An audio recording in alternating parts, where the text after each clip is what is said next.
Hello friends, आज हम government schemes के तीसरे पार्ट की वीडियो करेंगे।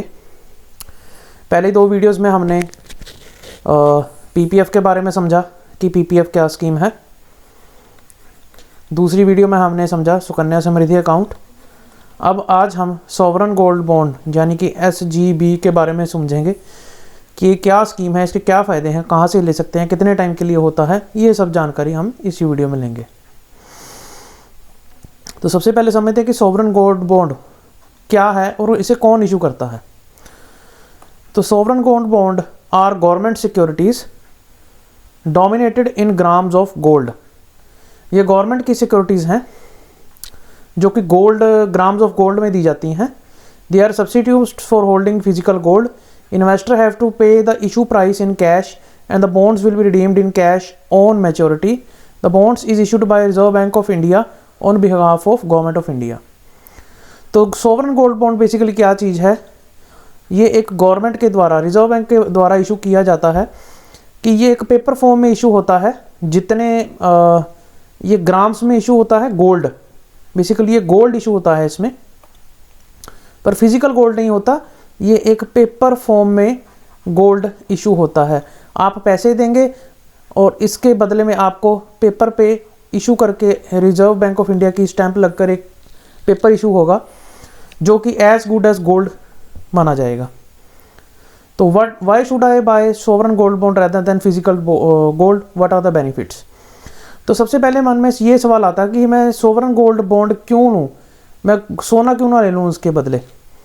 तो सबसे बढ़िया क्वेश्चन होता है ये। तो इसमें क्या क्या फ़ायदे होते हैं, पहले ये समझते हैं। The quantity of gold for which the investor pay is protected since he receives the ongoing market price as the time of redemption or premature redemption. The sovereign gold bond offers a superior alternative to holding physical gold in physical form. सबसे पहला फ़ायदा तो इसका ये है कि ये physical form में आपको नहीं रखना पड़ता। इस वजह से ये ना तो चोरी हो सकता है, थेफ्ट का कोई डर नहीं। आप इसको कहाँ रखें, क्या करें, उसकी सबसे बड़ी जो मुश्किल पैदा हो जाती है। अगर गहने बनवाएं, क्या करें, उसको लॉकर में रखें, वो सब हमारा इसमें ख़तरा कम हो जाता है। The risk and cost of storage are eliminated. कहीं तो स्टोर करोगे, उसके लिए महंगे महंगे सेफ लाओगे, वॉल्ट्स लगाओगे, या बैंक के लॉकर में भी रखोगे, उसका भी तो किराया होता है, और वहाँ पर भी अगर चोरी वोरी होगी तो वो सब आपका सोना गया। तो investors are assured of the market value of gold. Market की जो वैल्यू है उसकी आपको इसमें एश्योरेंस मिलती है सोवरन गोल्ड बॉन्ड में। ना आपको इसमें फिजिकल फॉर्म लेना है, ना आपको इसको स्टोरेज की कोई चिंता, ना इसमें आपको कोई चोरी की चिंता। आपको एक पेपर पर बॉन्ड इशू कर दिया जाएगा कि आपने इतने ग्राम गोल्ड लिया है, और जब मैच्योरिटी के टाइम जो उस सोने की वैल्यू होगी वो आपको उस टाइम मिल जाएगी। तो इसमें तो जैसे हम अगर कोई ज्वेलरी बनाते हैं, उसको दोबारा बेचने जाए तो उसमें प्योरिटी के चार्जेस निकाल देते हैं, उसको बनाने के चार्जेस होते हैं जो सोने को, वो निकाल लेता है वो, तो उसमें काफ़ी लॉस हो जाता है। तो इसमें ऐसी कोई चीज़ नहीं। और ये 999 यानी कि 24 कैरेट्स का प्योर इशू होता है।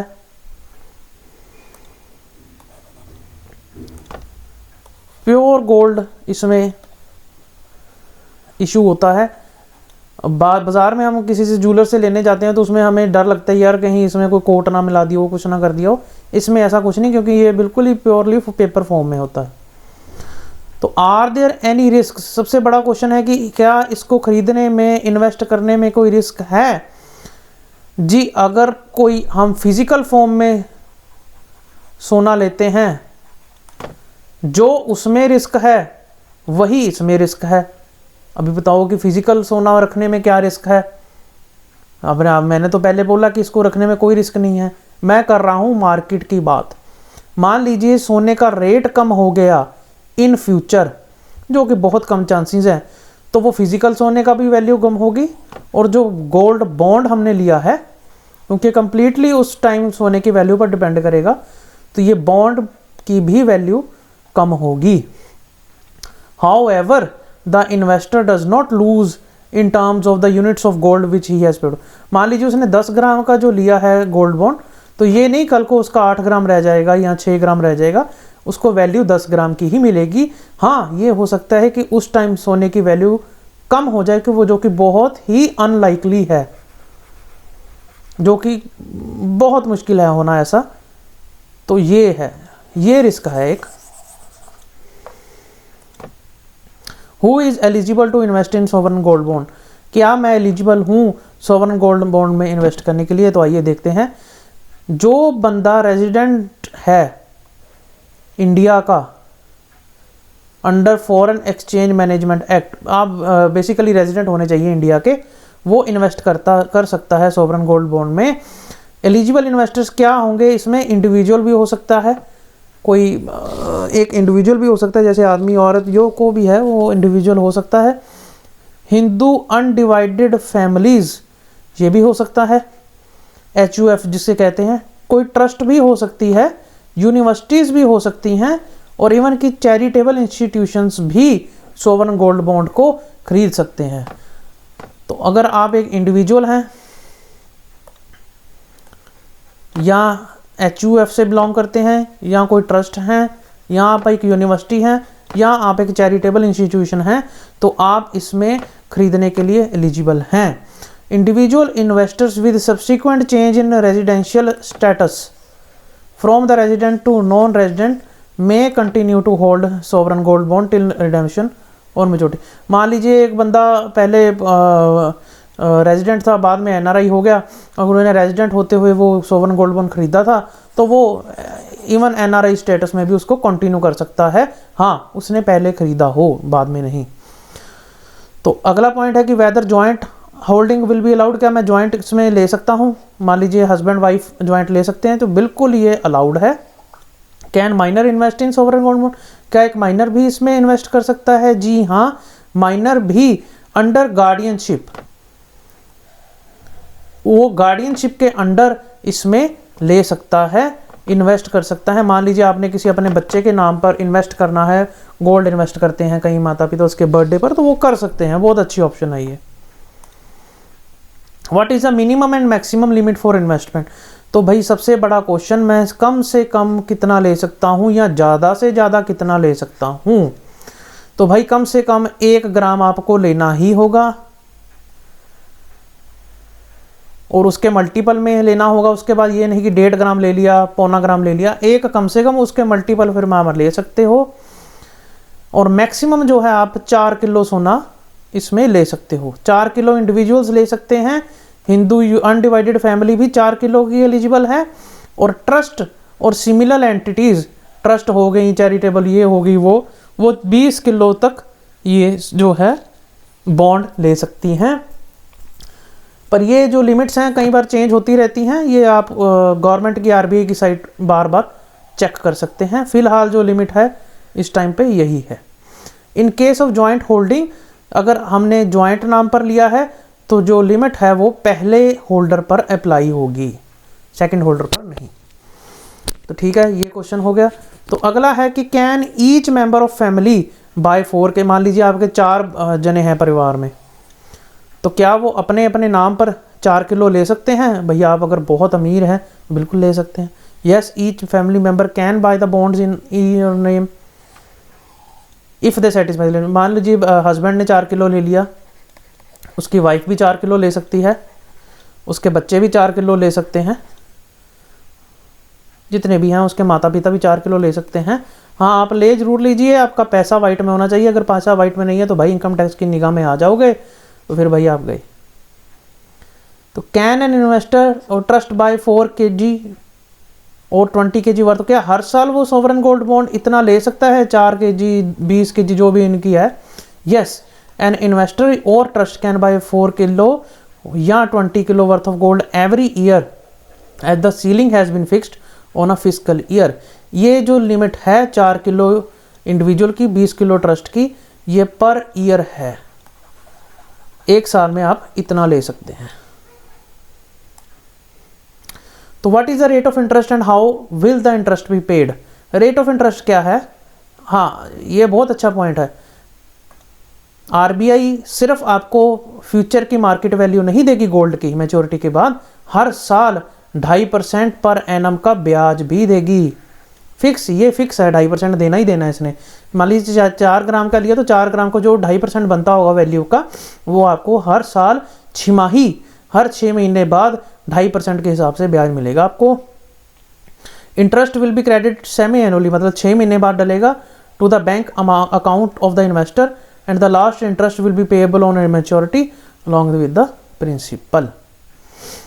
ठीक है, तो अगला पॉइंट है हु आर द ऑथराइज, भाई मैं लूँ किससे, who are the authorised agencies selling the sovereign gold bond. तो कहाँ से ले सकते हैं आप, बहुत तरीके हैं, या तो नेशनलाइज बैंक से ले लें, Punjab national bank, state bank, जो भी बड़े बैंक हैं उनसे ले सकते हैं। शेड्यूल्ड प्राइवेट बैंक से ले सकते हैं, HDFC बैंक हो गया, ये वो आप लिस्ट देख सकते हैं। कुछ फॉरेन बैंक्स भी हैं शेड्यूल्ड, कुछ पोस्ट ऑफिस भी हैं, कुछ stock holding corporation of India, stock holding corporation of India limited को भी इसको ऑथराइज किया है, और कुछ ऑथराइज्ड स्टॉक एक्सचेंज भी डायरेक्टली और थ्रू देयर एजेंट्स इसमें डील कर सकते हैं। तो मुझे तो सबसे बढ़िया जो ऑप्शन लगती है वो आप बैंक से लें। आजकल तो ऑनलाइन भी आप अप्लाई कर सकते हैं, ऑनलाइन 50 रुपये का कई बार बैंक डिस्काउंट भी दे देता है, 50 रुपये पर ग्राम का। तो बेहतर होगा कि आप अगर बैंक से लें, ऑनलाइन लें तो सबसे बढ़िया है। At what price of bonds are sold, bond का प्राइस क्या होता है। The nominal value of gold bond shall be in Indian rupees fixed on the basis of simple average of closing price of gold 999 purity. तो सबसे पहली बात, उस time जब गोल्ड बॉन्ड इशू हुआ है उस टाइम जो 999 प्योरिटी वाला गोल्ड, मतलब सबसे प्योर गोल्ड की जो मार्केट वैल्यू होगी, जो bullion and Indian bullion and jewellers association limited के द्वारा डिसाइड की जाएगी at least 3 business days for the last 3 business days of the week preceding the subscription period. 3 दिन पहले, जो सब्सक्रिप्शन पीरियड के पहले जो उस टाइम सोने की वैल्यू होगी, उस टाइम उस वैल्यू पर आपको जो है गोल्ड बॉन्ड इशू किया जाएगा। ये डिसाइड करता है Indian bullion and jewellers association of India. ये समय समय पर जो है गोल्ड के रेट निकालता रहता है, उसको कंसीडरेशन में लेकर आरबीआई जो है इसका रेट तय करता है। What will I get on redemption, भाई मैच्योरिटी होगी, मैंने खरीद लिए, तो उसके बाद मुझे क्या मिलेगा। आपको मैच्योरिटी पर gold bond shall be redeemed in Indian rupees, ये आपको प्योरली इंडियन रुपीज़ में आपके खाते में पैसे आ जाएंगे। And the redemption price shall be based on the simple average of closing price of gold of 999 purity of previous 3 business days from the date of payment published by Indian Bullion and Jewelers Association Limited। तो English में ये था, हिंदी में बताता हूँ। On maturity, जो gold की value होगी 3 बिजनेस डेज पहले, मैच्योरिटी के मान लीजिए 27 जनवरी को आपकी मैच्योरिटी है, 3 पहले दिन की 24, 25, 26 का जो एवरेज रेट होगा 999 प्योर गोल्ड का, जो कि Indian bullion and jewellers association India limited के द्वारा बताया जाएगा, उस वैल्यू पर आपको जो है मैच्योरिटी का प्राइस आपके खाते में विद इंटरेस्ट वो मिल जाएगा। Can I encash the bond any time I want, is pre mature redemption allowed. तो पहले तो सबसे पहले ये है कि ये कितने साल का है। तो टेन्योर गोल्ड बॉन्ड की जो है वो है 8 साल। ठीक है, ये 8 साल का है। हाउएवर अर्ली एनकैशमेंट और redemption of the bond is allowed after 5th year. हालांकि ये 8 साल का है गोल्ड बॉन्ड का जो टेन्योर, पर फिर भी 5वें साल के बाद आप इसको विड्रॉ कर सकते हैं from the date of issue हो। ठीक है, the bond will be tradable on, आपको 5th ईयर के बाद उसकी पूरी वैल्यू मिल जाएगी, ये नहीं कि उसमें कुछ काटेंगे या कुछ करेंगे। 5वें साल के बाद भी आप इसमें जो है पैसे ले सकते हैं। The bond will be tradable on exchanges.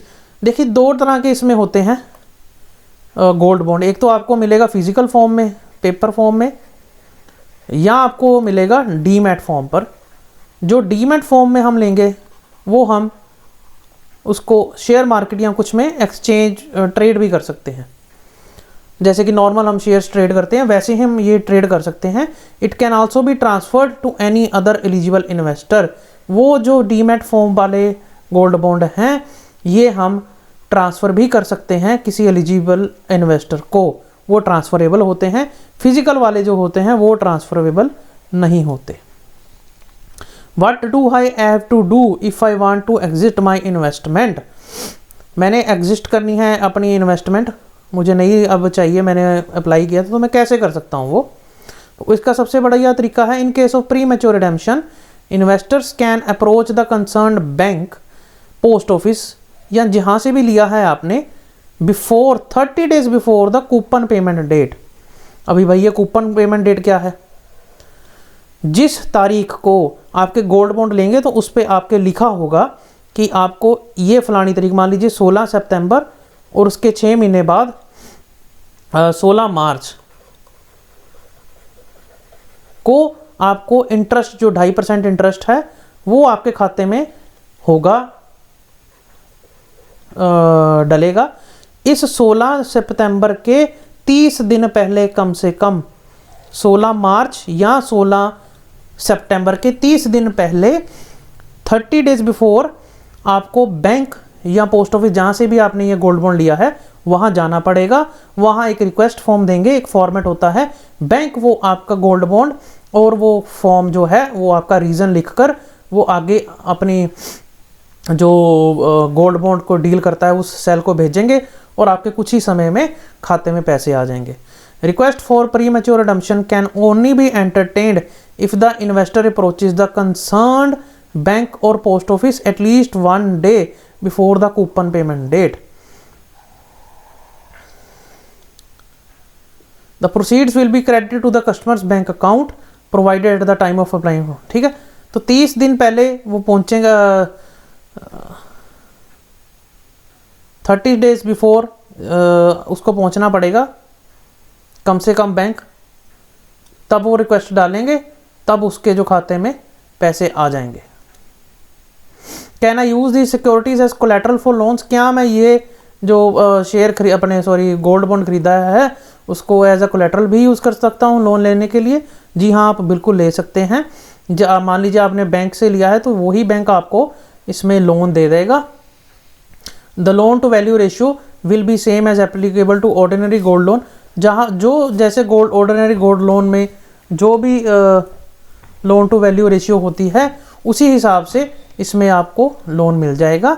हालांकि granting loan against sovereign gold bond would be subject to decision of the bank or finance agency and can not be inferred as a matter of right. ये आपका right नहीं है loan लेना उस पर, हाँ, पर बैंक आपको लोन इस पे जरूर देगा। रूल्स क्या होंगे? जो नॉर्मल गोल्ड लोन पर जो रूल्स होते हैं उस रूल्स पे वो आपको दे देगा bank. What are the tax implications? Tax क्या लगेगा जी? कैपिटल, उसमें ब्याज पर क्या टैक्स लगेगा और कैपिटल गेन पर क्या लगेगा जी? इंटरेस्ट इस पे लगेगा। Interest on bonds will be taxable as a provision of income tax act. देखिए, मैंने पिछली वीडियोस में पीपीएफ और सोवरन गोल्ड बॉन्ड में देखा था, सुकन्या समृद्धि अकाउंट में देखा था, उसमें कोई ब्याज नहीं पे जो है टैक्स नहीं देना पड़ता।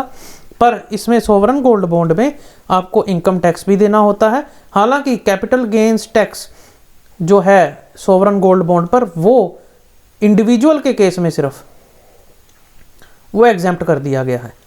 इसमें इनकम टैक्स आपको जरूर भरना पड़ेगा, इनकम टैक्स जरूर भरना पड़ेगा, पर जो कैपिटल गेन टैक्स है वो अभी सिर्फ इंडिविजुअल के केस में उसको एग्जेम्प्ट किया हुआ है। तो ये जो छोटी छोटी चीज़ें जैसे कैपिटल गेन टैक्स, ये क्या होता है इसको हम किसी और वीडियो में डिस्कस करेंगे। ये किस पर लगता है, क्यों है, कि क्या चीज़ है, तो इसको भी हम पूरा डिटेल में पढ़ेंगे। Can I get the bonds in demat form? Yes, demat form में भी आप इसको ले सकते हैं, जैसे मैंने पीछे बात की थी, फिजिकल फॉर्म में या डीमैट फॉर्म में। वो एक स्पेसिफिक रिक्वेस्ट हम कस्टमर देगा बैंक को या जहाँ से भी ले रहा है कि मुझे भाई डीमैट फॉर्म में चाहिए, Till the process of dematerialization is completed, the bonds will be held in RBI's books. The facility for conversion to demat will also be available subsequent to allotment of bond. आप demat form में भी ले सकते हैं, इससे आप उसको stock exchange पर आप ट्रेड भी कर सकते हैं. Can I trade this bonds? The bonds are tradable from the date to be notified by RBI. It may be noted that only bonds held in demat form with the depositories can be traded in stock exchange. जी हाँ, आप stock exchange में इसको trade कर सकते हैं, पर सिर्फ demat form में जो होंगे, जैसे हम बात कर रहे थे, सिर्फ डीमैट फॉर्म वाले जो हैं शेयर, सिर्फ सॉवरेन गोल्ड बॉन्ड, उसी को हम ट्रेड कर सकते हैं स्टॉक एक्सचेंज पर. The bonds can also be sold and transferred, ये ट्रांसफर्ड भी हो सकते हैं as per provisions of government security act 2006. Partial transfer और बॉन्ड्स इज आल्सो पॉसिबल. तो मोटी मोटी बात है जी हाँ, हम इसको ट्रेड कर सकते हैं, पर सिर्फ जो है डीमैट फॉर्म में जो आपके गोल्ड बॉन्ड लिया हुआ है उसको ही ट्रेड कर सकते हैं. What is the procedure to be followed by eventually of death of investor? अगर डेथ हो गई इन्वेस्टर की तो क्या कर सकते हैं? तो सबसे पहला तरीका है कि अगर आपने उसमें नॉमिनी डाला हुआ है तो आप उस नॉमिनी को, नॉमिनी हमें एक डेथ सर्टिफिकेट प्रोड्यूस करेगा बैंक को, और वो जो भी प्रोविजंस होंगी उस हिसाब से नॉमिनी के अकाउंट में जो है पेमेंट डाल दी जाएगी. ठीक है. अगर नॉमिनेशन नहीं है तो फिर बहुत पंगा है, वो फिर नॉमिनेशन ना होने के चक्कर में वो फिर सक्सेशन सर्टिफिकेट, कोर्ट कचहरी वाला चक्कर वो थोड़ा लंबा हो जाता है. तो क्या क्या होता है इसमें? In case of absence of nomination, तो claim of the executor of administrator of the deceased holder, claim of the holder, succession certificate लाना पड़ता है इशूड, ये इंडियन सक्सेशन एक्ट की कोर्ट से इशू होता है. May be submitted to the receiving office depository. It may be noted the above provision applicable in case of deceased minor investor also. Deceased जो minor है उसमें भी ये एप्लीकेबल है. तो मतलब अगर नॉमिनेशन है तो बहुत बढ़िया है, नॉमिनेशन अगर नहीं है तो उसमें बहुत ही जो है दिक्कत आ जाती है. सक्सेशन सर्टिफिकेट लाना पड़ता है, कोर्ट से ऑर्डर लाना पड़ता है, ये वो बहुत ही कई बार डिस्प्यूट हो जाता है. तो नॉमिनेशन होनी ही चाहिए इस केस में. तो सबसे बड़ा लास्ट में क्वेश्चन आता है कि क्या मैं एक आम इंसान गोल्ड बॉन्ड में इन्वेस्ट मुझे करना चाहिए? मेरे पास भाई थोड़े पैसे हैं, क्या मैं इसमें लगाकर फंस तो नहीं जाऊंगा? तो सबसे पहली बात ये है कि भाई सबसे सेफ इंस्ट्रूमेंट आज की डेट में अगर इन्वेस्ट करने के लिए है तो वो सोवरेन गोल्ड बॉन्ड ही है. कैसे? तो कंपेयर करते हैं. ये एक ट्रू स्टेटमेंट है, मतलब 2017 में नवंबर में जब इनका इशू हुआ था तो तब उसने RBI ने जो वैल्यू रखी थी गोल्ड बॉन्ड की, वो रखी थी जो प्योर 999 प्योरिटी वाले गोल्ड बॉन्ड की, वो रखी थी रेट 2961 रुपये पर ग्राम. और आज की डेट में, यानी 1 दिसंबर जब वीडियो बना रहा हूँ मैं, आज की डेट में अगर आप रेट चेक करेंगे तो 6310 पर ग्राम हो रखा है, ऑलमोस्ट डबल से भी ज़्यादा. तो कितने साल हुए हैं? 6 साल में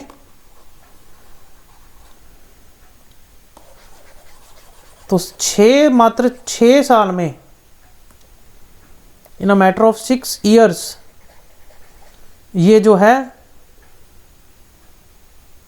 2961 पर ग्राम से 6310 पर ग्राम में जा चुका है. डबल, 6 साल में डबल. ऐसी मुझे बता दें, इतनी सेफ, सिक्योर, रिस्क फ्री, कोई इसमें थ्रेट नहीं. मतलब अगर आप प्योर सोना रखेंगे घर पे तो आपको डर लगा रहेगा कि कहीं चोरी ना हो जाए, ये ना हो जाए. कौन सा इंस्ट्रूमेंट है मुझे भी सजेस्ट कर दीजिए. अगर आप शेयर मार्केट की बात कर रहे हैं तो उसमें बहुत रिस्क है, इसमें रिस्क बिल्कुल नहीं है. देखो सोने की वैल्यू तो बढ़नी है, आज नहीं तो कल उसने बढ़ना है. थोड़ा बहुत गिर जाएगा, पर उस अगर 8 साल की हम बात करें तो 8 साल में उसने सोने की वैल्यू ने बढ़ना ही बढ़ना है, क्योंकि गोल्ड एक काफ़ी प्रेशियस मेटल है, तो गोल्ड के प्राइसेस अप होने ही होने हैं. तो मेरे हिसाब से ये बेस्ट इंस्ट्रूमेंट है अगर किसी ने सेफ और सिक्योर इन्वेस्टमेंट करनी है और रिटर्न्स भी अच्छे पाने हैं तो सोवरन गोल्ड बॉन्ड जो है वो ज़रूर अप्लाई करें। आरबीआई कुछ टाइम बाद नोटिफिकेशन निकालता रहता है इसको इशू करने के लिए, वो ध्यान रखें। कुछ टाइम का ही पीरियड होता है, मेरे ख्याल 5 या 6 दिन ही होते हैं जिसमें आप अप्लाई कर सकते हैं। तो इस गोल्ड बॉन्ड को ज़रूर अप्लाई करें और इसके फ़ायदे बहुत हैं जैसे मैंने वीडियो में समझाई दिया। आई होप कि आपको ये वीडियो अच्छी लगी हो, तो चैनल को सब्सक्राइब करें, वीडियो को लाइक करें और शेयर करें। तब तक के लिए थैंक यू।